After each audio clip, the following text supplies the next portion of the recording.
Voici la correction du devoir portant sur le chapitre 6, les probabilités conditionnelles. Premier exercice, on nous présente des données sous forme d'un tableau. En ligne, on a des femmes ou des hommes, 200 femmes, 300 hommes pour un total de 500 personnes. Et en colonne, on a le sport qu'ils pratiquent dans le club de sport. On a l'événement F, la personne choisie est une femme, et V, la personne fait du VTT. Calculer, première question, la probabilité de choisir au hasard une femme. On a le total des femmes sur 2 sur 500, on va trouver 0,4. Et pour la probabilité de choisir quelqu'un qui fait du VTT, eh bien, total VTT, on a 150 personnes sur les 500, on va trouver 0,3. Donc que représente cet événement F inter V? Le intersection, ici, c'est le et en français ET, donc la personne choisie va être une femme et en même temps, elle fait du VTT. On va voir dans le tableau, pour les femmes qui vont du VTT, il y en a 60 sur les 500, et donc on a la probabilité 0,12. Alors que l'événement F union V, union c'est le ou en français, donc la personne choisie est une femme, ou alors la personne choisie fait du VTT, que ce soit un homme ou une femme. Ici on l'a écrit, on a la formule pour trouver ici la probabilité 0,58.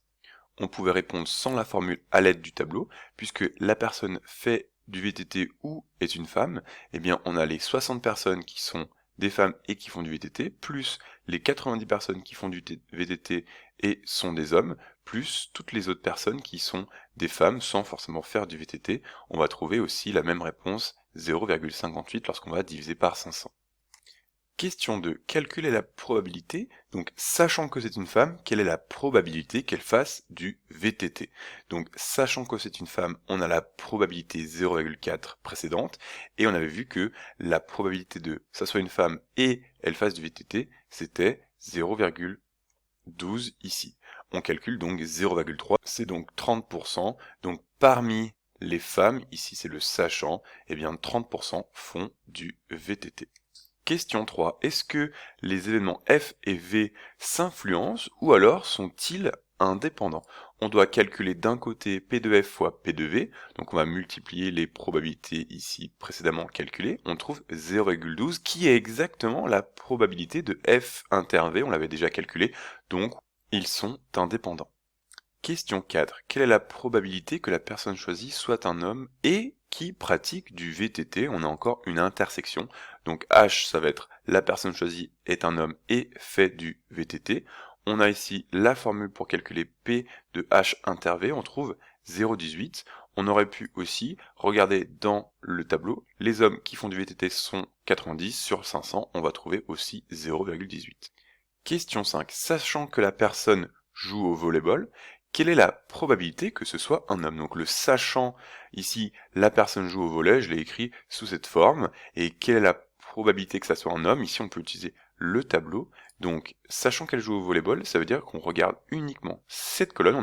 On a ici modifié notre univers, on va diviser par 130. Quelle est la probabilité pour que ça soit un homme? Eh bien, c'est 107 sur 130, on trouve environ 0,82. On a donc des élèves qui ont passé leur bac et 55% d'entre eux poursuivent à l'université, 10% sont ici dans une école d'ingénieurs et ceux qui restent travaillent directement dans la vie active. Donc il faut imaginer notre arbre, on a des personnes qui vont à l'université, d'autres en école d'ingénieurs et sinon ils vont dans la vie active. Voici les probabilités. Ensuite, de plus, on rajoute un étage à notre arbre. 45% de ceux qui vont à l'université, donc U, vivent en colocation. Donc à la suite de U, on a le 0,45 qui va vers C pour colocation, et le reste c'est C bar. Ici, 30% parmi ceux qui sont dans une école d'ingénieurs vont être en colocation, et 10% ceux dans la vie active. Donc on a le 30 ici, et le 10 ici vers l'événement C. Donc on a représenté la situation à l'aide d'un arbre pondéré, et ici on doit utiliser la rédaction avec la formule des probabilités totales. On cherche donc une partition. Ici, elle nous est donnée dans l'énoncé, puisque les événements U, E et V forment une partition de l'univers. Effectivement, les étudiants sont soit à l'université, soit dans l'école d'ingénieur ou soit dans la vie active, c'est bien une partition.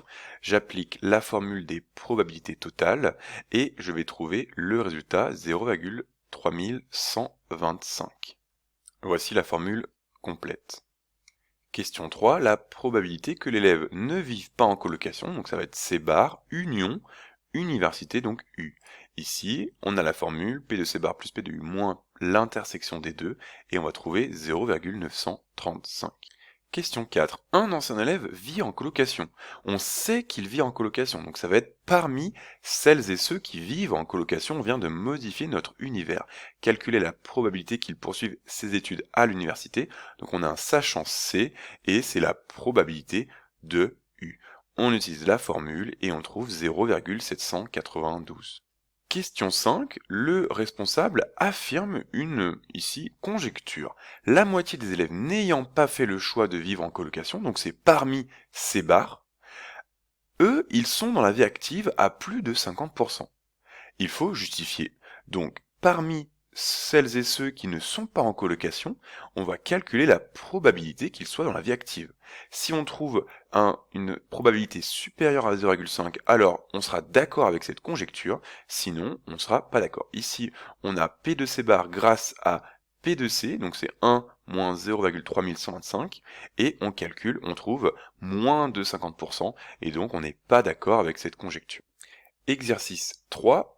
Alice possède au total 20 casquettes. Donc il y en a 6 pour supporter une équipe française, 10 pour une équipe américaine et 4 pour le golf japonais. Et donc elle va tirer successivement et avec remise, donc elle va remettre la casquette pour commencer le deuxième tirage, et au total elle va tirer 2 casquettes de son tiroir. Elle peut donc tirer 2 fois la même casquette. Première question, représenter la situation à l'aide d'un arbre pondéré ou d'un tableau. Ici, on a un arbre pondéré, je vous montrerai un tableau tout à l'heure. Donc, qu'est-ce qu'elle fait? Elle va tirer une casquette pour une équipe française, ou une équipe américaine, ou pour une équipe japonaise. Ici, j'ai mis 6, 10 et 4, ce sont le nombre de casquettes divisé par 20. On obtient des probabilités pour chaque événement qu'on va répéter ici dans toutes les branches de notre arbre pour qu'il soit complet. On pouvait aussi répondre sous la forme d'un tableau, donc par exemple là, quelle est la probabilité que Alice tire une casquette française puis une casquette française? Eh bien c'est 3 dixièmes au carré, on trouve 9 sur 100, sachant que la probabilité de tirer une casquette française est de 3 sur 10. Effectivement, il y avait 6 casquettes sur les 20 qui permettaient de encourager une équipe française, etc., etc. Le total ici doit faire 20 sur 20 dans la colonne, donc une chance sur 1, et dans cette ligne aussi. Question 2, calculer P de FA. Et indiquer ce que ça veut dire. Donc P de FA, ça veut dire l'événement F s'est déroulé lors du premier tirage, puis l'événement A s'est déroulé lors du deuxième tirage. Et donc P de FA, ça veut dire c'est la probabilité de tirer une casquette d'abord française, puis une casquette américaine. Ici, comme la casquette est remise dans le tiroir avant le nouveau tirage, eh bien on a des épreuves indépendantes. Donc P de FA, c'est P de F fois P de A. Il faut bien écrire l'indépendance des événements pour pouvoir utiliser cette propriété, et on va trouver 3 chances sur 20. Alice préfère les équipes américaines, et donc on doit calculer la probabilité que les deux casquettes soient américaines. Et donc c'est P de Amérique, donc P de AA. On utilise le fait que les épreuves sont indépendantes entre le premier et le deuxième tirage, et donc on trouve une chance sur 4. Ici donc, le championnat de golf au Japon est plus difficile à regarder, et quelle est la probabilité d'avoir aucune casquette japonaise? Donc la probabilité de n'avoir aucune casquette japonaise, eh bien c'est toutes les branches qui ne possèdent pas de J. Donc on a FF pour former le chemin FF, FA ici c'est la casquette française puis américaine, AA et AF. On se rend compte que P de FA et P de AF, dû à l'indépendance, eh bien, on a 2 fois le même résultat ici, 3 chances sur 20 et 3 chances sur 20. On calcule P de FF, donc c'est 3 dixièmes fois 3 dixièmes ici, et P de AA, ça va être la question précédente, donc un quart, on trouve 0,64 au total. Question 5. La probabilité qu'au moins une casquette soit aux couleurs d'une équipe française. Au moins une, ça veut dire tous les chemins où il y a au moins un F. On a fait la liste. On reconnaît ici encore une répétition, donc j'ai mis un x2 dans les calculs et on trouve 51 chances sur 100.